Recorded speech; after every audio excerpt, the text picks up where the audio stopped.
ಮಕ್ಕಳಿಗೆ ಪುರಾಣದ ಕಥೆಗಳನ್ನ ತಿಳಿಸಬೇಕೆಂದು ಶ್ರೀ ಆದಿಚುಂಚನಗಿರಿ ಮಹಾಸಂಸ್ಥಾನ ಮಠದ ಮಾಯಸಂದ್ರ ಶಾಖೆಯ ಪೂಜ್ಯ ಶ್ರೀ ಶ್ರೀ ರಾಜಯೋಗಾನಂದನಾಥ ಸ್ವಾಮೀಜಿ ತಿಳಿಸಿದರು.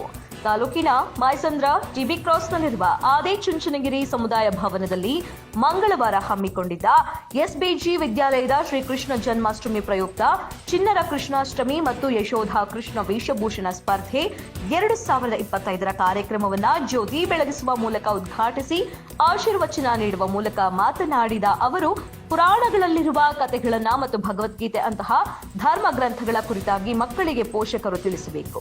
ಮಕ್ಕಳ ವಿದ್ಯಾಭ್ಯಾಸದ ಜೊತೆಗೆ ಶ್ರೀಕೃಷ್ಣ ರಾಮ ವಿವೇಕಾನಂದರವರಂತಹ ಅನೇಕ ಮಹಾನುಭಾವರು ಮತ್ತು ಋಷಿ ಮುನಿಗಳ ಕುರಿತಾಗಿ ಮತ್ತು ಅವರ ಜೀವನ ಚರಿತ್ರೆಗಳನ್ನು ನೆನಪಿಸಬೇಕು. ಇದರಿಂದ ಮಕ್ಕಳ ಮನಸ್ಸಿನಲ್ಲಿ ಸಂಸ್ಕಾರ, ಧಾರ್ಮಿಕತೆ ಬೆಳೆಯುವುದು. ಶ್ರೀಕೃಷ್ಣನ ಬಾಲ್ಯದ ತುಂಟಾಟಗಳು, ಪವಾಡಗಳು ಸೇರಿದಂತೆ ಶ್ರೀಕೃಷ್ಣ ಪರಮಾತ್ಮನ ಜೀವನ ಚರಿತ್ರೆಯು ಸಾಗರದಷ್ಟು ದೊಡ್ಡದು ಎಂದರು. ಶ್ರೀಕೃಷ್ಣನೆಂದರೆ ಪ್ರೀತಿಯ ಸಂಕೇತ. ಇಂತಹ ಕಾರ್ಯಕ್ರಮಗಳನ್ನು ಮಾಡುವುದರಲ್ಲಿ ಮಕ್ಕಳಿಗೆ ಮನ ಉಲ್ಲಾಸದ ಜೊತೆಗೆ ಧಾರ್ಮಿಕ ಆಚರಣೆಯ ಕುರಿತು ಮಾಹಿತಿ ತಿಳಿಯುವಂತಾಗುತ್ತದೆ ಎಂದು ಹೇಳಿದರು. ಜಗದ ಅಗಲವನ್ನು ನಾವು ನೋಡಲಿಕ್ಕೆ ಕಾರಣೀಭೂತರಾಗಿರ್ತಕ್ಕಂಥ ಮಾತಾಪಿತರನ್ನ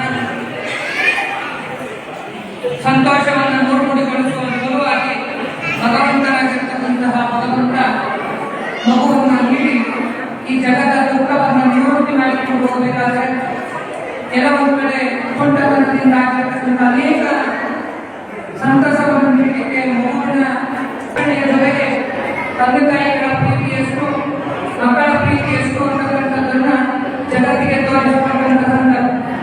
ರಾಮಾವತಾರದಲ್ಲಿ ಆದಂತಹ ಸೌಮಿತ್ರಿ ಏನು 14 ವರ್ಷ